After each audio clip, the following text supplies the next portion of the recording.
सब जीवा से बोलते राम, सब हाथों से करते राम, सब हाथों से करते राम, व्यक्ति रूप में नहीं वह राम, व्यक्ति रूप में नहीं वो राम, शक्ति रूप में जानो राम, शक्ति रूप में जानो राम, सब पैरों से चलते राम, सब पैरों से चलते राम, व्यक्ति रूप में नहीं वह राम, व्यक्ति रूप में नहीं वो राम, दशरथ पुत्र नहीं वह राम, दशरथ पुत्र नहीं वो राम, अयोध्या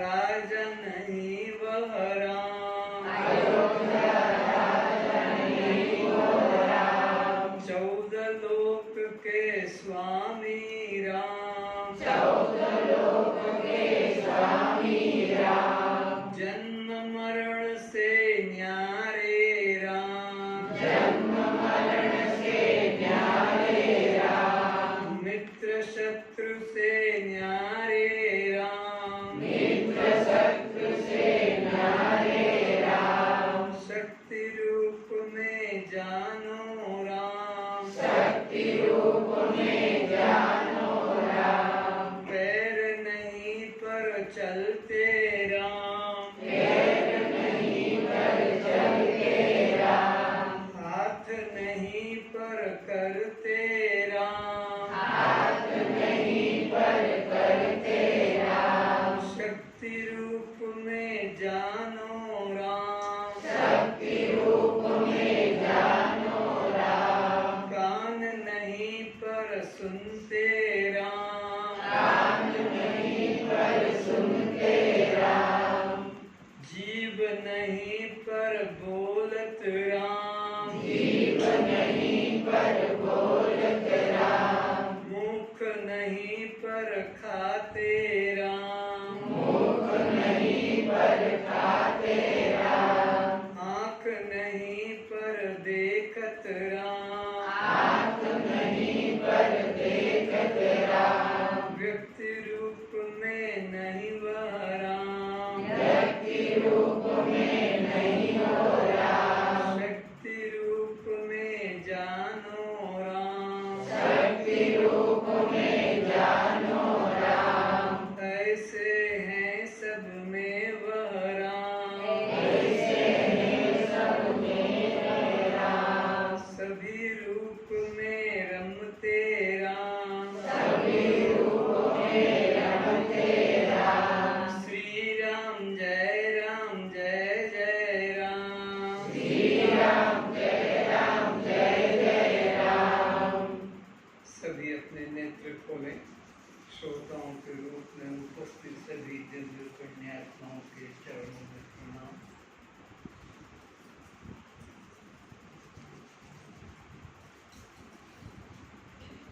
इतना पीछे क्यों रखा है? इसे स्टैंड को आगे करो, आगे करो और आगे, आगे बढ़ो।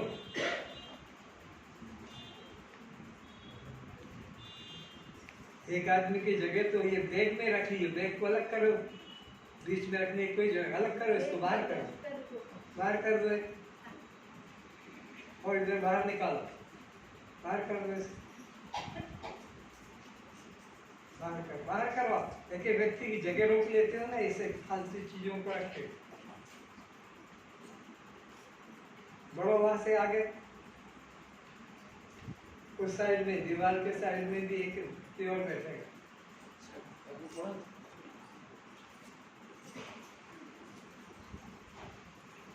और आगे आओ, बस उसी में जगह कर दूं।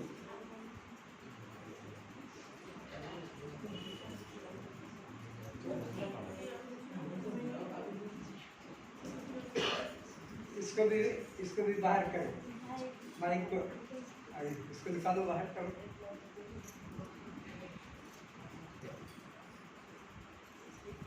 बैठ जाओ दीवार के सहारे होके, हो जाओ दीवार के सहारे।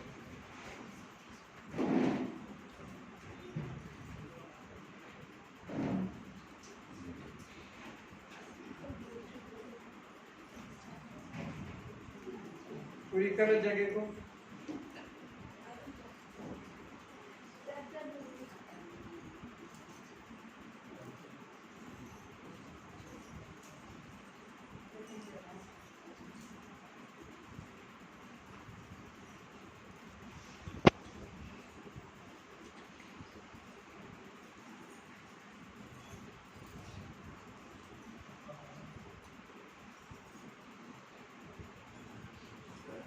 अपने आगे जगह खाली मत छोड़ो। जैसे अन्य लोग हैं, जगह इतनी आगे खाली खाली और अपना पीछे बैठे।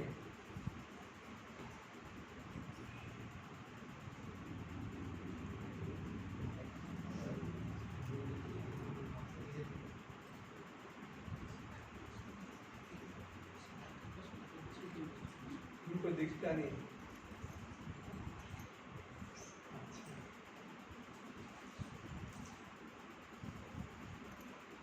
विषय चल रहा है वेद के सिद्धांत का प्रतिपादन किया जा रहा है। एक मेवा अद्वितीयम ब्रह्म। इस सृष्टि के पहले एक ही सत ब्रह्म था। ये बच्चे को बीच में क्यों घुसा के बिठाया? आगे करो, बच्चे को आगे भेज दो, जल्दी आगे।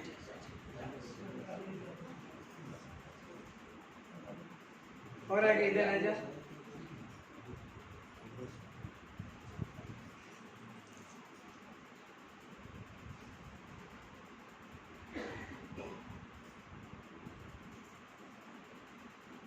इस सृष्टि के प्रारंभ में जब कोई भी जीव नहीं था, तब एक ही सत ब्रह्म था। कारण प्रथम होता है और कार्य बाद में होता है। मिट्टी पहले होती है, तो फिर कुम्हार अपने मन से उपयोगिता के लिए विभिन्न आकार देता है। पर मिट्टी पहले ना हो तो मिट्टी से बनने वाले आकार भी नहीं होंगे। तो इस सृष्टि के पहले एक ही सद्ब्रह्म था। अगर वो ही ना होता तो ये सारी सृष्टि जो प्रतीत होती है ये नहीं होती। तो वो कैसा है? एक मेवा अद्वितीय ब्रह्म, वो अखंड है। वो ब्रह्म कैसा है? अखंड है। कैसा अखंड? जिसका कहीं अंत न हो, जो अनंत हो, आकाश की तरह, सब देशों में, सब कालों में, सब। वो यहाँ पर फैला हुआ है। हम तुम्हारे रूप में, हम उसे मंदिर में ढूंढ रहे हैं, हम उसे तीर्थों में ढूंढ रहे हैं, हम उसे चित्र मूर्ति के रूप में ढूंढ रहे हैं, हम उसे नदी पर्वत के रूप में ढूंढ रहे हैं, जल पाषाण के रूप में। ये क्या है? बद्रीनाथ, केदारनाथ, रामेश्वर, जगन्नाथ, उत्तरकाशी, तुम्हारा कैलाश, जल और पानी, जल और पाषाण, पाषाण का मंदिर मूर्ति और जल से वहां की नदी। ये सारा संसार जो भी प्रतीत हो रहा है, यहाँ एक ब्रह्म के अलावा दूसरा कोई नहीं है। इसी को रामायण के शब्दों में कहा है, सिया राम मैं सब जग। गोपियों की भाषा में, जित देखूं तित श्याम। दूसरा कोई नहीं। तो अब ब्रह्म है, सत्यम और जगत मिथ्या। ये नाम आकार सब झूठे हैं। इन सब आकारों में एकमात्र ब्रह्म ही सत्य है।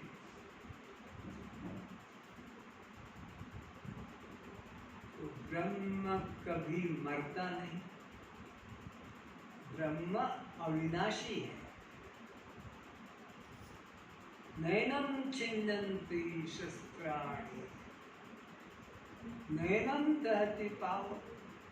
न शस्त्र काट पाते हैं उसे, न अग्नि जला पाती है उसे।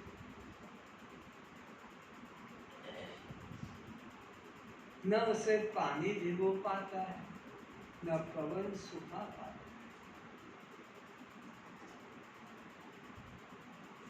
पर तुमने अपने को ऐसा नहीं माना। तुमने अपने को ब्रह्म से कुछ दूसरा जाना और ब्रह्म को अपने से कोई दूसरा जाना।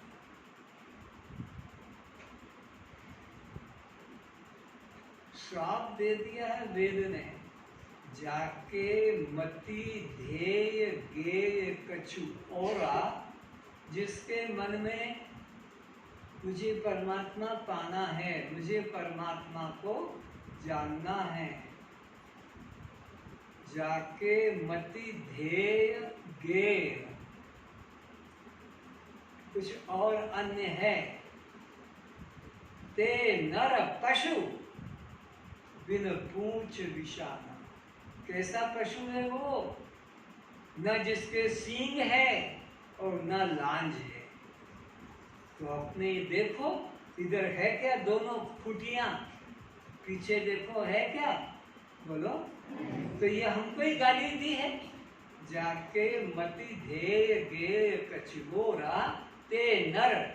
वो देखने में नर है। ते नर पशु बिन पूंछ विषान।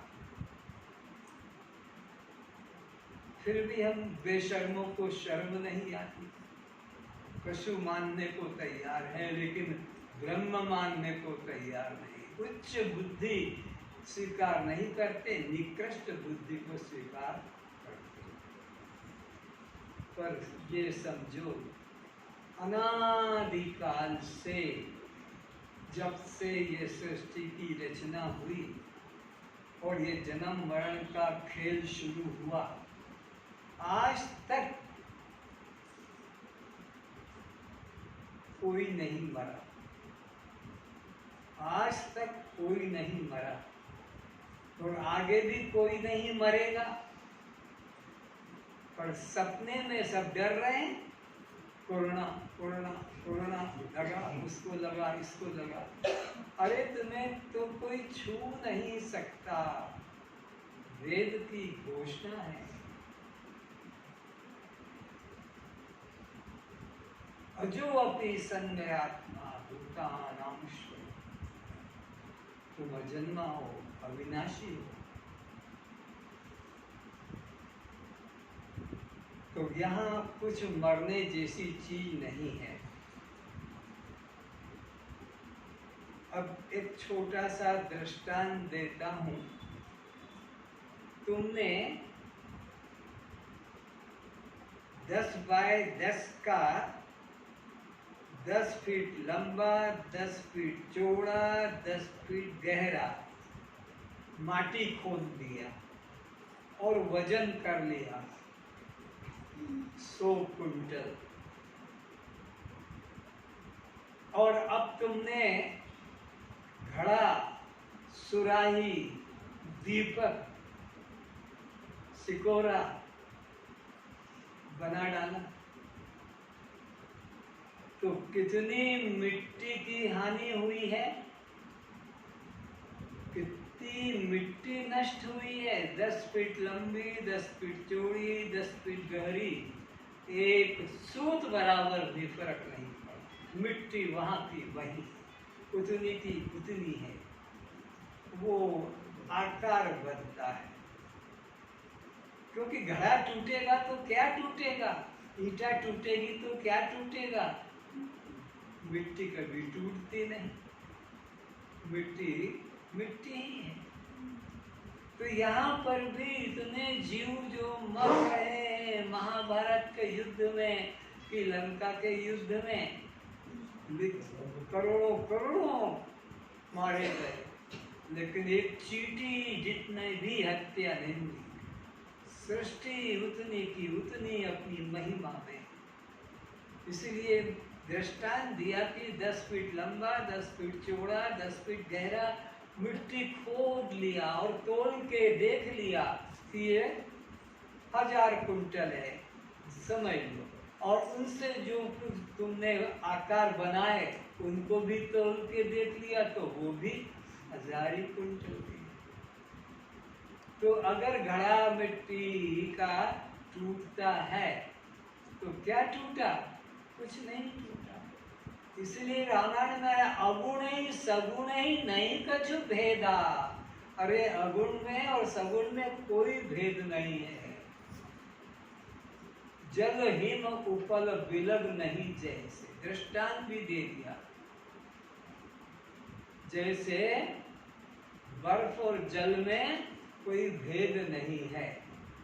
जल को बर्फ बना दिया, बर्फ पिघलकर जल हो गया। जल की सत्ता जो की जो है।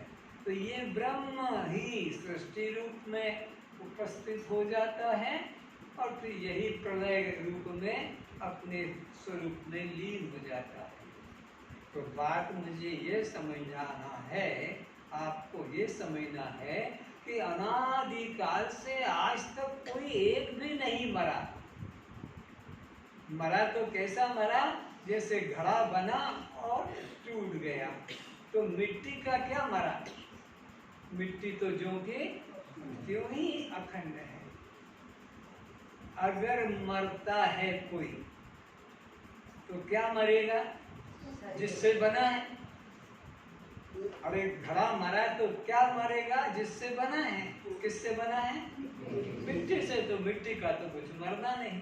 तो अगर कोई मरता है तो क्या मरता है? पंचभूत। शरीर किससे बना? जिससे बना है वही टूटेगा। तो अब विचारो कि अगर इसके मरने से आकाश मरेगा, वायु मरेगा, तेज मरेगा और जल मरेगा और पृथ्वी मरेगी, क्योंकि 5 से बना है। पृथ्वी, जल, तेज, वायु और आकाश। इसको मार डाला, गला घोट के फांसी देकर की खत्म। तो क्या आकाश इसका नष्ट होगा? क्या इसमें की वायु नष्ट होगी? क्या इसमें का तेज नष्ट होगा? क्या इसमें का जल नष्ट होगा? क्या इसमें की पृथ्वी नष्ट होगी? क्या नष्ट होगा? केवल आकार। जो आकार दिख रहा था स्त्री या पुरुष का या मनुष्य या पशु का, तुम निराकार शुद्ध हो। यहाँ कुछ मरने जैसी चीज नहीं है। ओम पूर्णमदः पूर्णिदं पूर्णात् पूर्णमुदच्यते पूर्णस्य पूर्णमादाय पूर्णमेवावशिष्यते। यहाँ एक चैतन्य परमात्मा के अतिरिक्त अन्य किंचित भी नहीं है। चैतन्य सत्ता मात्र है, उसका कभी नाश नहीं होता। जैसे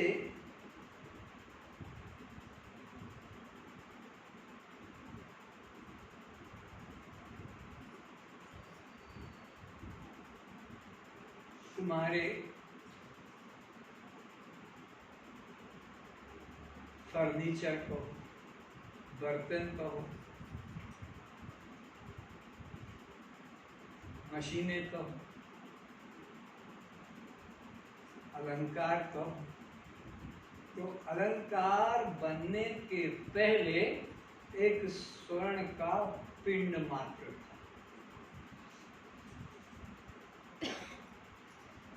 लड़की की शादी है, बाप को चिंता है इसको अलंकार जेवर देना है, क्या होगा, कैसे होगा? तो वो स्वर्ण का पिंड बोल पड़ा।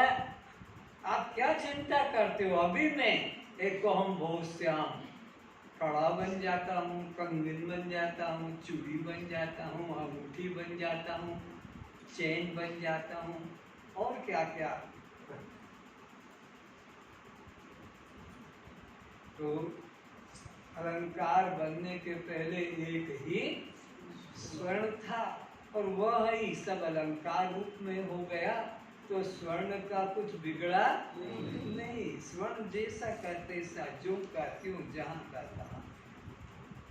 तो ऐसे इस सृष्टि के पहले यहाँ एक सतब्रह्म था और उसने संकल्प किया एकोम बहुश्याम, मैं अनेक हो जाऊं। क्यों? उसको क्या तकलीफ हुई, उसको क्या जरूरत पड़ी? वो तुम लोगों के पिछले सृष्टि के जो संचित कर्म थे वो परिपक्व हो गए। तो अब जिस जिस फल को पाने के लिए तुमने रात दिन मेहनत की थी, आदमी ऐसा, औरत ऐसी चाहिए, बेटा ऐसा चाहिए, मकान ऐसा चाहिए, ऐसा, तो वो जो तुमने कामना करके और कर्म किया था जिस कामना से, वो तुम्हारा परिपक्व कर्म हो गया। तो फिर उसको भुगवाने के लिए जो जो जैसी कामना करता है भगवान उसको वैसा फल देते हैं। उसको भुगवाने के लिए ये सृष्टि की रचना करना पड़ी। तुम्हारे कारण परमात्मा को यह निर्गुण निराकार आकार को बदलकर सगुण साकार रूप में आना पड़ा। जब जब होई धर्म की हानि, बाढ़े असुर अधम अभिमानी। जब असुर प्रकृति के लोग बढ़ जाते हैं, अधम प्रकृति के, और वो सत्पुरुषों को सताते हैं, तो वही निर्गुण निराकार ब्रह्म ही सगुण साकार रूप होता है। जैसे अतिशय शीतलता होने से निर्गुण निराकार जल ही सगुण साकार बर्फ बनता है। तो ये बर्फ जो बना है ये कौन है? वो निर्गुण निराकार जल ही है जो हम बर्फ रूप में, ठोस रूप में देख रहे हैं। और यही फिर बर्फ गर्मी पाकर पुनः अपने उसी निर्गुण निराकार रूप में मिल जाता है। जल का कुछ भी बिगड़ा नहीं, न बर्फ होने से जल की हानि हुई या कोई वजन बढ़ा, और बर्फ जल हो जाने से न कोई हानि हुई जल की और न कोई वजन उसका घटता ही बढ़ता। तो यहाँ एक ब्रह्म के अतिरिक्त कुछ अन्य नहीं है। दो तीन दृष्टांतों से समझा देता हूँ, सुन भी चुके हो कि स्वर्ण पिंड ही नाना अलंकार के रूप में हो गया, वो काठ गच्छ ही नाना फर्नीचर के रूप में हो गया, तो तुम्हारा लोहा ही तुम्हारे अनेक मशीनों के रूप में, बर्तनों के रूप में हो गया। फिर वही टूट जाते हैं, लेकिन काठ में कुछ बिगड़ा नहीं, लोहे में कुछ बिगड़ा नहीं, सोने में कुछ बिगड़ा नहीं, वो जो का त्यों। तो वो अमर आत्मा तुम हो, वो अमर आत्मा तुम हो। भजन निकालो, शिवोहम शिवोहम।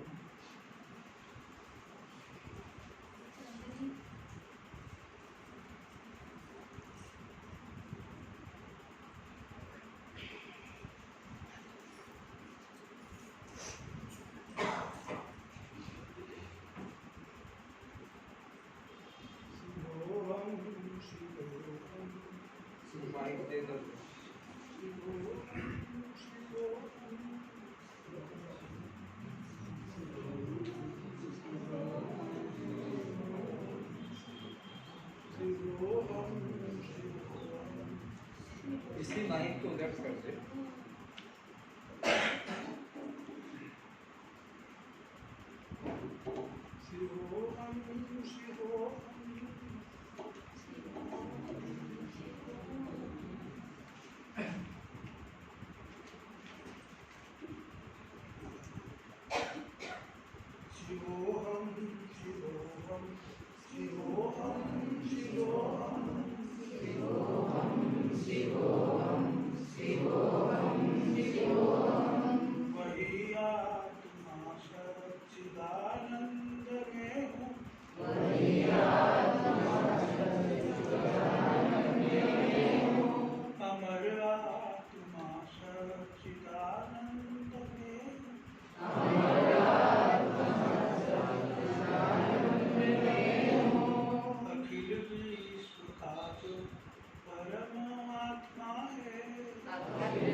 सभी प्राणियों का वही आत्मा है।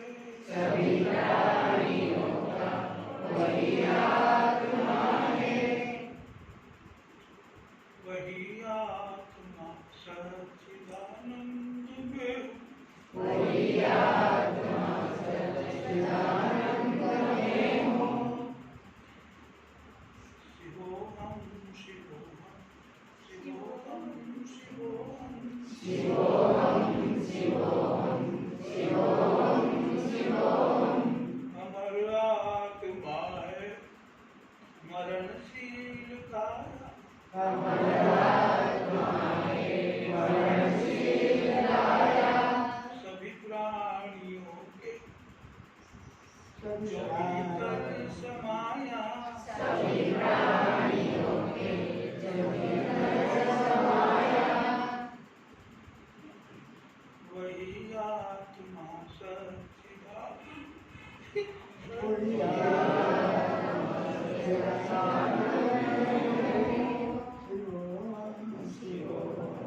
शिवोहम शिवोहम शिवोहम शिवोहम शिवोहम शिवोहम।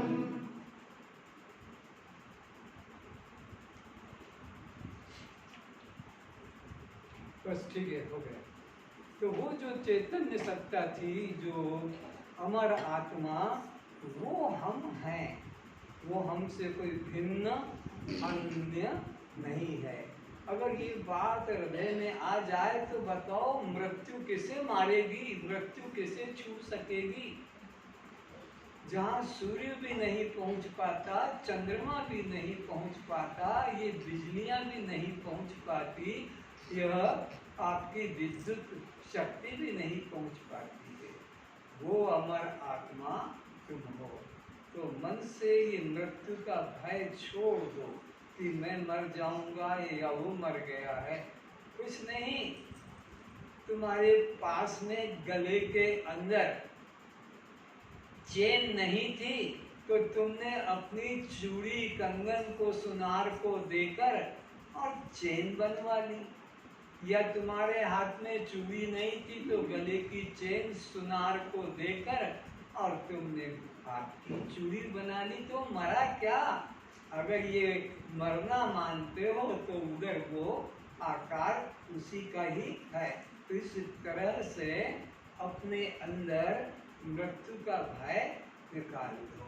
वही एक ब्रह्म, सत ब्रह्म और फिर तेज ब्रह्म बन गया।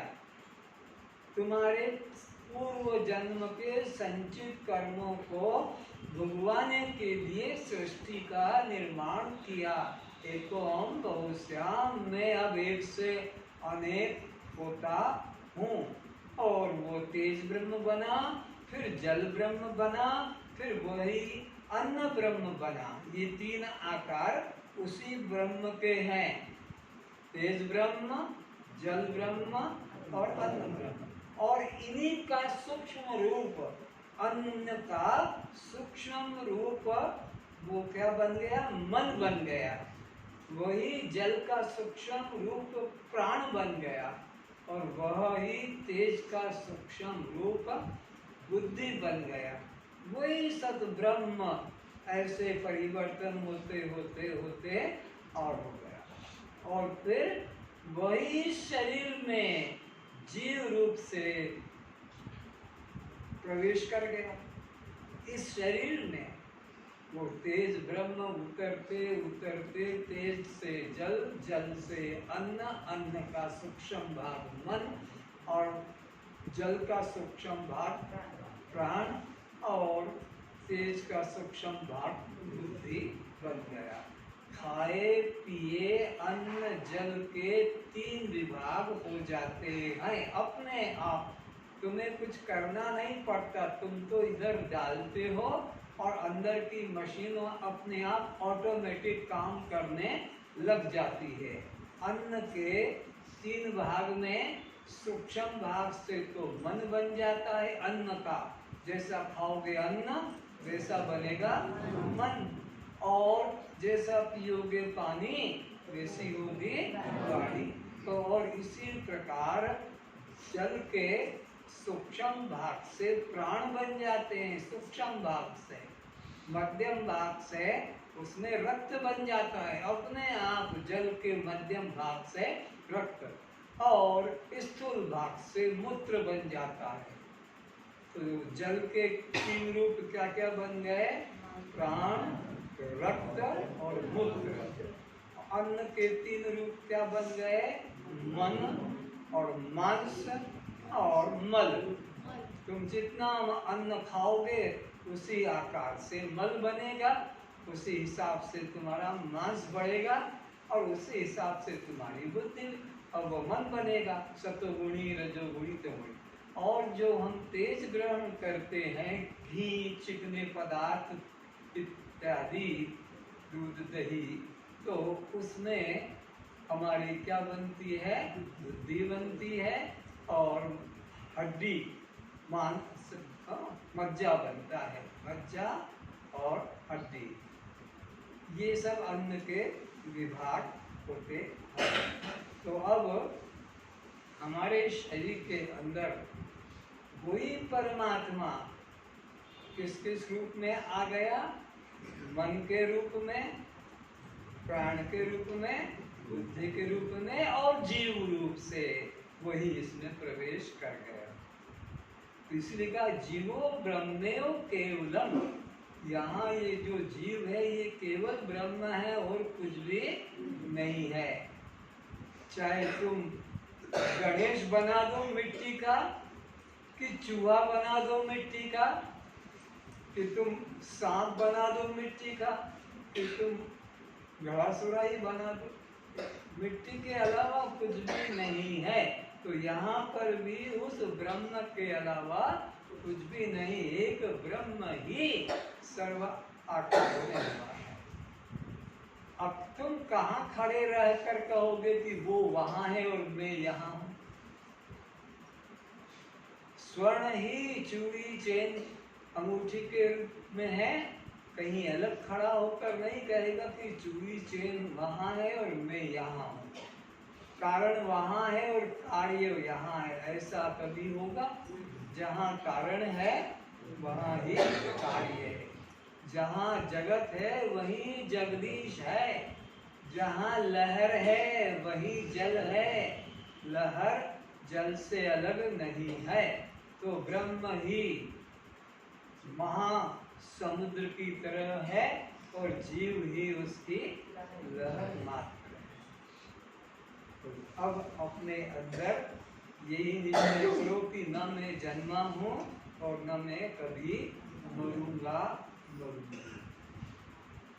तो जानो कि तुमने सत्संग किया है, और खाली रामायण रट लो, गीता के श्लोक रट लो, उपनिषदों के श्लोक रट लो, कि निरंजन की पुस्तकें रट लो, कुछ नहीं होगा। ये तो वाणी का विलास मात्र है, बुद्धि को थकाना। इसलिए उपनिषद में भगवान शंकर कहते हैं कि अपने मन वाणी को ज्यादा मत थकाओ, जितना जरूरी है उतना अपने स्वरूप को देह से अलग जानकर शांत हो जाओ। जितना जरूरी है कि ये पंचभूत का शरीर में नहीं, ये तो मेरा दृश्य है, मैं इसका दृष्टा हूं। अब इसी तरह यह प्राण में नहीं, ये भी मेरा दृश्य है, मैं इससे अलग हूँ। ये कर्मेंद्रिया भी मैं नहीं, मैं इनसे अलग हूँ। ये ज्ञानेंद्रिय भी मैं नहीं, मैं इनसे अलग हूँ। ये अंतःकरण भी मैं नहीं, मैं इनसे अलग हूँ। क्योंकि मैं जानने वाला, मैं जानने वाली हूँ। बस इतना सा सूत्र मन में आ जाए कि जिस जिसको मैं जानती हूँ, जानता हूँ, वह मैं, बोलो, कुत्ता सामने खड़ा है, तो अब तुम क्या निर्णय करोगे कि मैं कुतिया हूँ? कौन कहेगी? हाथ उठा दो, मैं कुतिया हूँ। कोई तैयार नहीं। तो फिर तुम अपने को स्त्री और पुरुष कैसे मान बैठे? जो सामने आया वह मैं नहीं हूँ।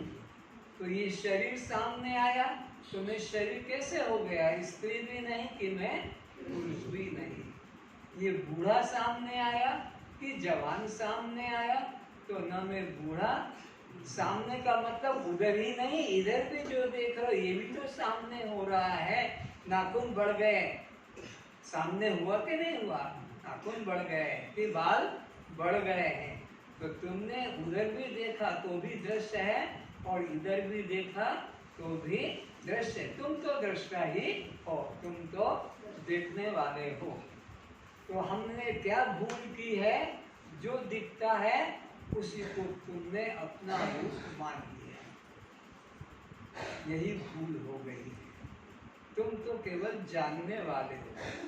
तो अब तुमको दोनों बुद्धि है, मैं हूं और मैं कुछ और हूं। दृष्टांत देकर समझाता हूं। तुम अब अहंकार करते हो,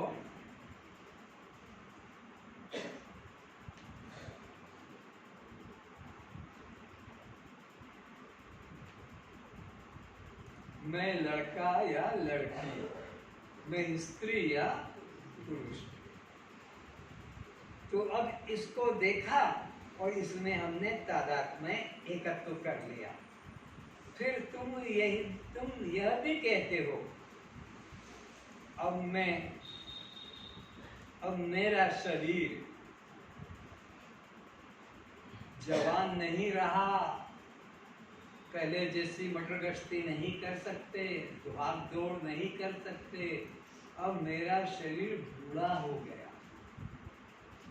देखो तुमने दोनों दृष्टि अपनाई है, मैं स्त्री हूं और मैं पुरुष हूं। तो इस शरीर के आकार को तुमने पहले मैं करके बता दिया, मैं बूढ़ा नहीं हूं, मैं जवान हूं। और फिर कहते हो अब मेरा शरीर बूढ़ा हो गया, अब मेरा शरीर जवान नहीं रहा। तुमने दोनों दृष्टि है, मैं करके भी इसको तुम जानते हो और मेरा करके भी जानते हो। मेरा शरीर तो मेरा पना जिसमें आ गया, मैं उससे अलग हो गया। मेरा मकान, पर मैं मकान तो कोई भी कहता, मेरा मकान कहते हो, लेकिन मैं मकान तो कोई, तो मेरा शरीर तो फिर भी काम चलाऊ हो जाएगा, पर मैं स्त्री और मैं पुरुष कैसे हो गया? ये कितनी मूर्खता, कितनी मूर्खता। जैसे 2 और 2 कोई 5 या 6 माने, तो ये कैसी मूर्खता है? 2 और 2 न 5 होंगे न 6 होंगे। तो ऐसे ही जो मेरा है वो मैं कैसे हो सकूंगा? तो देह में मैं भाव हमारा किस रूप में बनता है? कोई बोले देह में मैं भाव हम कैसे करके बनाते हैं? मैं स्त्री मैं पुरुष, ये देह की अवस्था है, लेकिन मैं जुड़ गया उसके साथ कि मैं स्त्री मैं पुरुष, या मैं गोरा मैं काला। ये देह की स्थिति है, लेकिन उससे हमने अपने को जोड़ लिया। मैं किशोर या मैं युवा, देह की स्थिति है किशोर युवा। मैं युवा हूं या बूढ़ा, ये कौन की स्थिति है? बोलो। अरे देह बूढ़ा कि मैं बूढ़ा? तो देह जवान की मैं जवान? देह किशोर की मैं किशोर? तो देह जन्मा कि मैं जन्मा? तो देह मरेगा कि मैं मरूंगा? देह मरे पर मैं नहीं मरता, क्यों? अजर अमर में। तो ये अपने को विचार करना है कि जिसको हमने मेरा कहकर बता दिया वह मैं कभी नहीं हो सकती, कभी नहीं हो सकता। तो जिसको भी मेरा कह के बता दिया वो मैं कभी बोलो। जैसे मेरा जूता, तो अब इसको हम मैं करके बोलेंगे तो लज्जा आएगी। क्या? मैं जूता, मेरा जूता कि मैं जूता? तो मेरा शरीर कि मैं शरीर? तो फिर मैं सधवा कि मैं विधवा? बोलो ना, मैं सधवा ना मैं विधवा। शरीर में ही सधवा विधवा की उपाधि जुड़ती है। तो जिसको एक बार मेरा कहकर बता दिया वह मैं कभी नहीं हो सकता। फिर से डॉक्टर के पास जा रहे हैं और डॉक्टर ने कहा तुम्हारा सैंपल देना लेट्रिन का, मल का। तो 2-3 सैंपल रखे थे अलग अलग लोगों के। तुमने नहीं, ये चट्टी मेरी नहीं है, ये चट्टी मेरी है। तो जिसको तुमने मेरी कह के बता दिया फिर मैं चट्टी बोलोगे? बोलो नहीं। मैं चट्टी कैसे कहोगे? मेरी, तो जो मेरी बन गई वो मुझसे अलग हो गई। ये मूत्र मेरा है, सैंपल क्योंकि डॉक्टर को टेस्ट करने के लिए देना है। पत्नी का भी है साथ। एक बार गड़बड़ हो गई। सरदार जी को कहा था डॉक्टर ने कि सुबह सुबह का पेशाब मुझे लाकर देना, जांच करेंगे। और बोतल में बाथरूम में वो रख लिया। सुबह उठकर पेशाब किया और ऑफिस गया, तब ले गया। और फिर वह ऑफिस से रिपोर्ट तैयार हो गई, ऑफिस से लौटने लगा, डॉक्टर को बताया। तो डॉक्टर ने कहा कि भाई तुम्हारे पेट में तो बच्चा है। सरदार जी ने कहा ये कैसे बात करता है तू पागल? अरे मेरे पेट में बच्चा है? अरे रिपोर्ट आई है, तू ही तो लाया है, मंगल सिंह तेरा नाम। हाँ, 2 दिन बाद डिलीवरी होगी, बेड रेस्ट करो। ऑफिस भी नहीं जाए, खाना भी नहीं खाए। पत्नी ने कहा बात तो बता, हुआ क्या? बोले तू किसी से बताना नहीं, मेरे पेट में बच्चा। औरत ने कहा हे मर जाना, तेरे पेट बच्चा कितने आना? भटकी तो मेरी बड़ी। बोले रिपोर्ट? काहे की रिपोर्ट? वो जो मैं परसों पेशाब की रिपोर्ट लेके गया था, पेशाब से पता लगा। बोले तू मुझे मारेगा तो नहीं? तुझे क्यों मारूंगा? तू पेशाब करके बोतल में भर के वही छोड़ के आ गया। मेरे को भी लगी मुँह तो मैं भी उठ के गई, और जब गई तो मेरे ठोकर से वो बोतल भूल गई, तो मैंने अपना भर दिया था। तो ये मेरा और मेरी, तो ये मेरी है चट्टी और ये मेरा मूत्र है। पर मैं मूत्र हूँ और मैं चट्टी हूँ ऐसा कोई कहेगा? तो तुम तो ऐसे ही तो बोल रहे हो, मैं स्त्री हूँ मैं पुरुष हूँ, यही भाषा। ये तुम्हारा स्त्री होना और पुरुष का कहना कि मैं पुरुष हूँ तुम तो स्त्री हो मेरी, तो ये कहना ऐसा ही है कि यह चट्टी में हूँ या मूत्र में हूँ। क्योंकि जिसको मेरा कह दिया वह मैं कभी बोलो नहीं। तो क्यों माने जा रहे हो कि मैं स्त्री हूँ मैं पुरुष हूँ? फिर तुम्हारे से ही मैं पूछ रहा हूँ, अपने को स्त्री किस आधार पे कह रहे हो? तुम कहते हो ना मेरा शरीर बूढ़ा हो गया, मेरा शरीर जवान है, कि मेरा शरीर जवान नहीं। तो शरीर को मेरा जब कह दिया, शरीर को जब मेरा कह दिया, तो फिर मैं स्त्री या पुरुष कैसे हो सकूंगा? दूसरी तरफ और आगे बढ़ते हैं। अभी मैं जिंदा हूं, अभी मेरे प्राण नहीं निकले हैं, अभी मैं जिंदा हूं। मैं मर जाऊंगा तब तुम्हारे मन में जो आए वो करना। मेरे जीते जी तुम ये काम नहीं करना। मेरे जीते जी घर में मांस मछली कभी नहीं बनेगा। मेरे जीते जी घर में कोई को भी मांस मछली बनाकर नहीं खिलाया जाए मेरे मर जाने के बाद। अभी मैं जिंदा हूँ। ये घोषणा किस बात की कर रहा है? प्राणों को साथ तादात्म्य करके, प्राणों के साथ अब एकता। पहले तो देह में एकता की कि मैं स्त्री और मैं पुरुष, मैं जवान और मैं बूढ़ा, गोरा काला।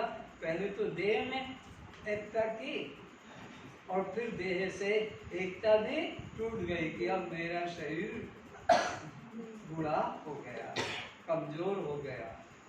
अच्छा, अब प्राणों में एकता करके अभी मैं जिंदा हूँ, जब मैं मर जाऊं यानी मेरे प्राण निकल जाए, अभी मेरे प्राण निकले नहीं।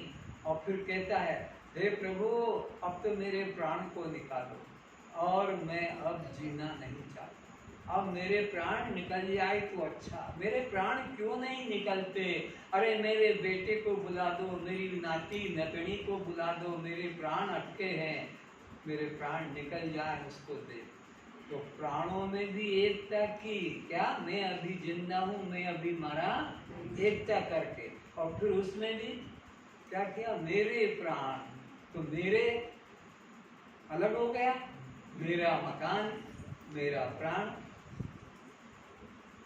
फिर इंद्रियों में भी इसी तरह एकता करता है।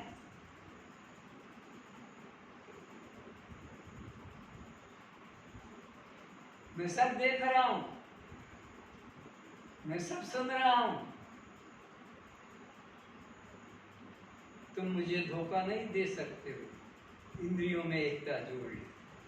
और फिर क्या? अब मेरी आंख से नहीं दिखाई पड़ता, अब मेरे कान से सुनाई, तो यहाँ भी आ गया रा, री और रे।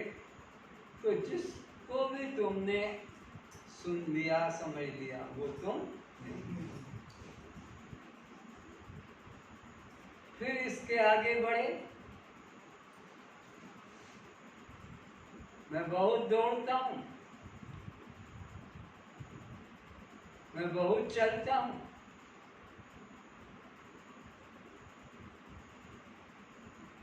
दस 10,000 स्टेप तो इसका रोज का नाश्ता है। 10,000 स्टेप। एक मशीन है छोटी सी, वो बता देती कितना स्टेप हुआ। और फिर यही कहता है अब मेरी टांगों से चला नहीं जाता। पहले तो बोलता था मैं 10,000 स्टेप चलता हूँ, और अब कहता है कि मेरी टांगों से नहीं चला जाता। पहले पुशअप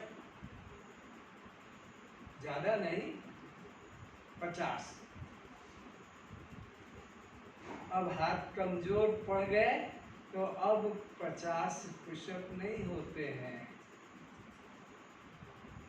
अब मेरे हाथों से, तो ये मेरा पना भी आ गया तुम्हारा, और उसमें मैं पना भी आ जाता है। एक भाषा सीखो कि जो भी रा, री और रे का काम है वो तुम्हारा काम नहीं है। ये रा, ये री और रे ये सदा दूसरों के लिए आता है, अपने लिए रा भी नहीं लगेगा, री भी नहीं लगेगा और रे भी नहीं लगेगा। अपन उपाधि से रहित हैं। ऐसे ही फिर मन में भी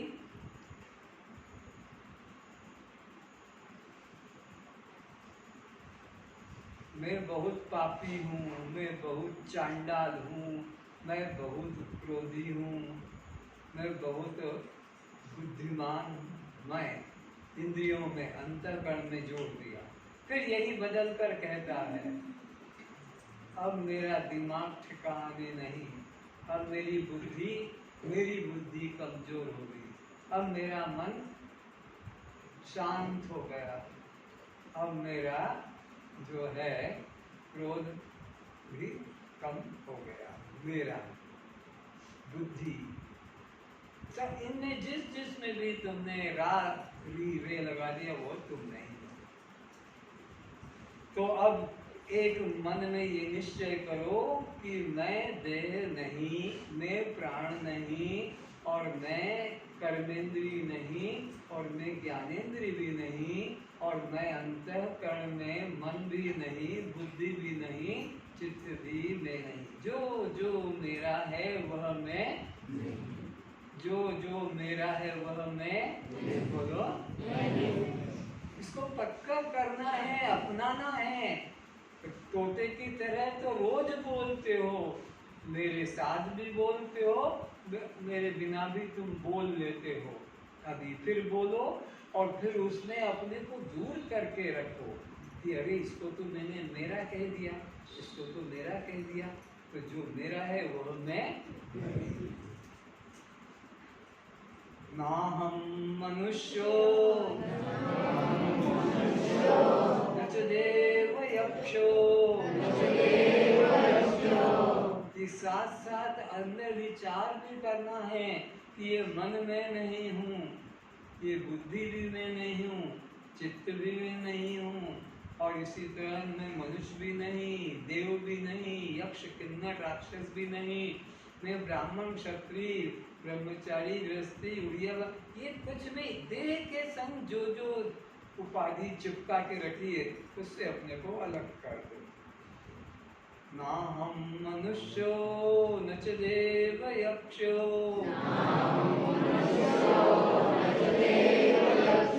न ब्राह्मण्य क्षत्रिय न वैष्णव शूद्र,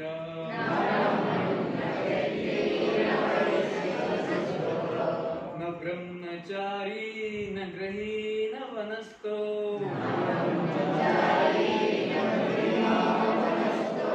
भिक्षुर्न चाहं शिवोऽहं शिवोऽहं।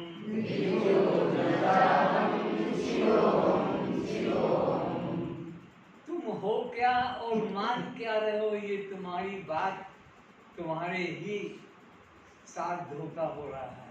एक तरफ तो बोलते हो कि चिदानंद रूप शिवोऽहं शिवोऽहं, और दूसरे तरफ चिल्ला रहे हो मैं स्त्री हूँ, मैं पुरुष हूँ, मैं उड़िया हूँ, मैं बंगाली हूँ, मैं ब्राह्मण हूँ, मैं क्षत्रिय हूँ, मैं ब्रह्मचारी हूँ, गृहस्थी। तुम्हारी क्या, कौन सी बात सच मानी जाए?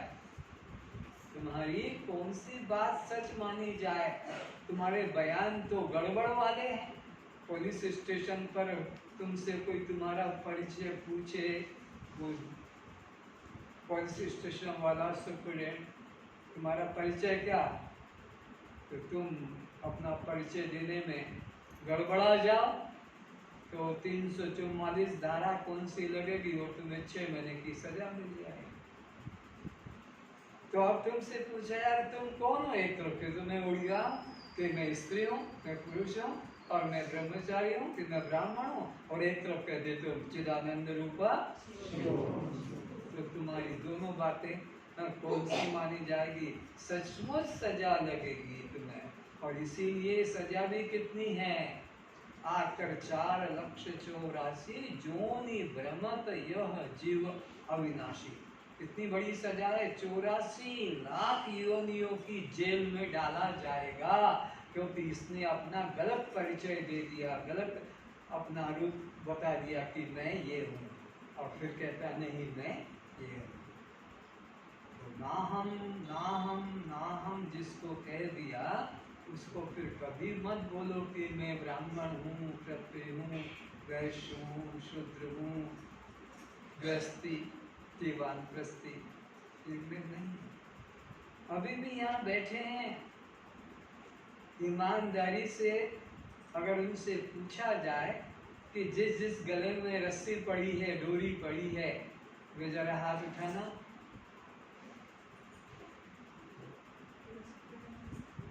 अब इनका बयान झूठा है, इनको जेल मिलेगी, क्योंकि इन्होंने देह के धर्म को अपना धर्म बता दिया कि हमारे गले में रस्सी, यानी हम ब्राह्मण हैं, ये बता रहे हैं।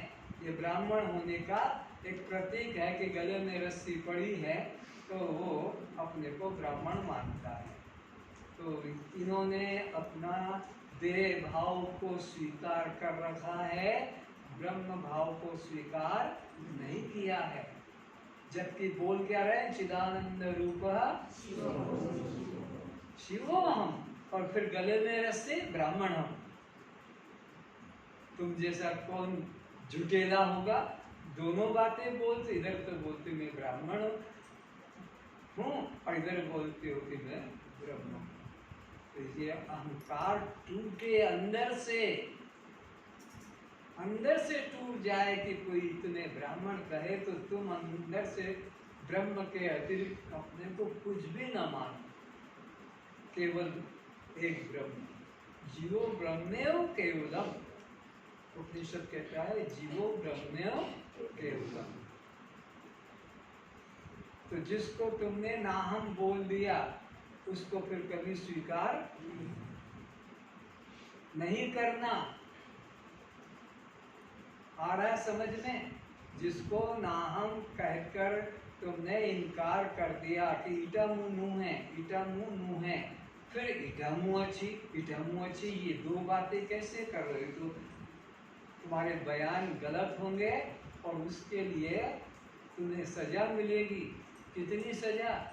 कोटि कोटि गायों की हत्या का जितना पाप लगेगा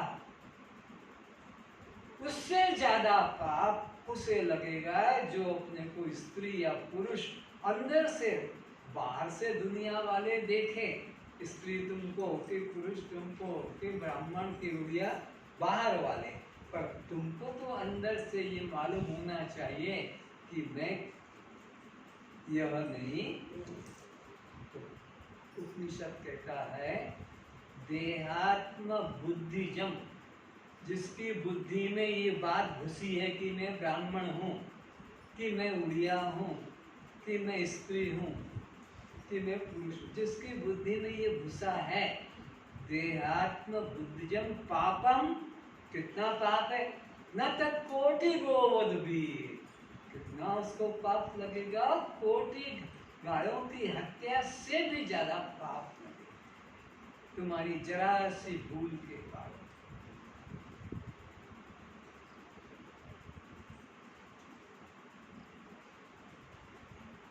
फारसी में खुदा और जुदा दो अक्षर लिखे जाते हैं, तो उनकी आकृति और बिंदी नीचे लगा दी, अनुस्वार, ये जुदा हो गया।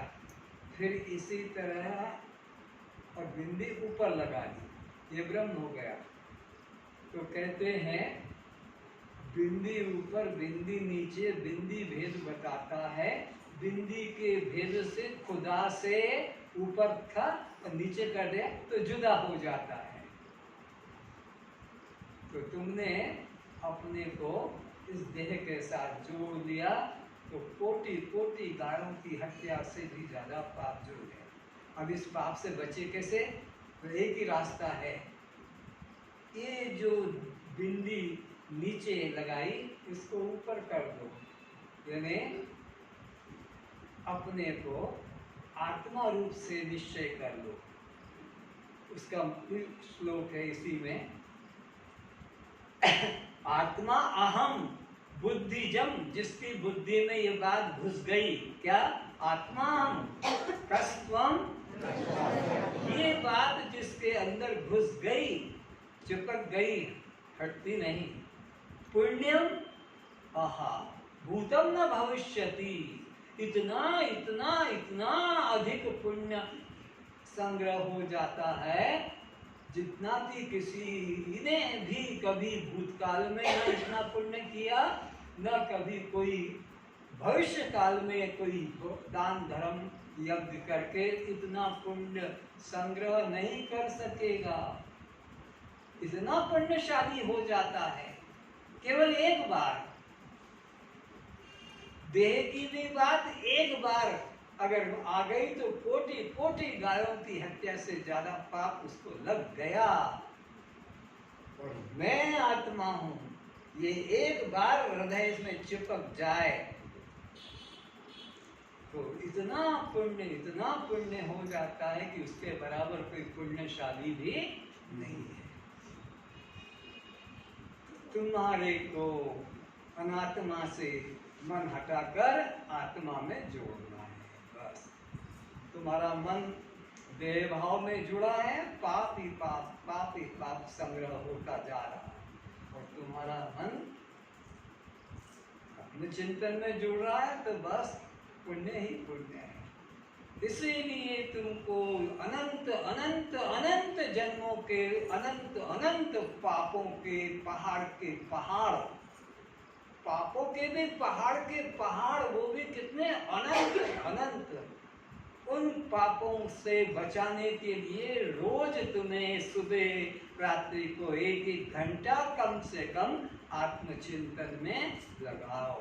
तो ये अपने आप सब ज्ञानाग्नि सर्वकर्माणि भस्मसात् कुरुते तथा, कितना सरल रास्ता निकाल दिया। जैसे ये वकील लोग ऐसी कोई युक्ति निकाल लेते हैं कि फांसी पे चढ़े हुए व्यक्ति को भी उतार लेते हैं। ऐसे पॉइंट होते हैं वकीलों के पास में बचाव के। ये गुरु लोग भी ऐसा ही वकील का काम करते हैं। इनके पास भी ऐसी युक्ति है कि कोटि कोटि जन्मों के पाप भी खत्म करा देते हैं। किस तरह से? आत्मा हम बुद्धिजान भूतम न भविष्यति। एक यहीं पर उड़ीसा में बलांगीर एक जगह है, वहां पर हमारे सत्संगी बहन, नाम सब जानते होंगे, जिन्होंने की यह गीता, अष्टावक्र गीता प्रकाशित करवाई। उनके पति वकील, वहीं बला सत्य घटना हुई और एक व्यक्ति को फांसी की सजा हो गई। उसने उस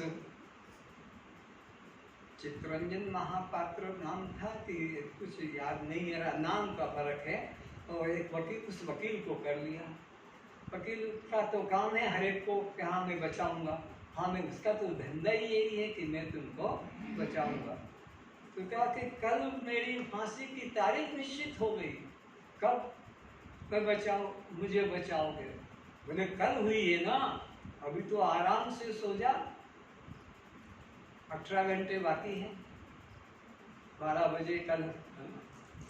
वो फिर सुबह वकील को कहता है अब कब मेरे को बचाओगे? अरे तेरे को फांसी पे मैं नहीं चढ़ने दूंगा। 10 बज गए। तो मरने के पहले वकील मजिस्ट्रेट वहां पूछता तेरी अंतिम क्या इच्छा है? तो उस वकील ने सिखा दिया कि जब तेरे को पूछेंगे कि तेरी अंतिम क्या इच्छा, तो तू बोलना मैं मरने के पहले 1 पाव चने खाकर मरना चाहता हूँ। 1 पाव। तो वो 5 मिनट 10 मिनट पहले पूछते हैं। 12 बजे का फांसी है तो 11 बज के अपना कुछ मिनट पे बोला होगा। बस इतना बोलना, और तू 1 चना खाना, 2 भी मत खाना। 1 पाव चने खाकर मैं मरना चाहता हूँ। मजिस्ट्रेट वहीं खड़ा, वकील साहब खड़े हैं, और वो अब 1 चना खाने लगा। तो प्रतिज्ञा ने 1 पाव चना खा के, तो अब वो खत्म ही नहीं हो रहा है।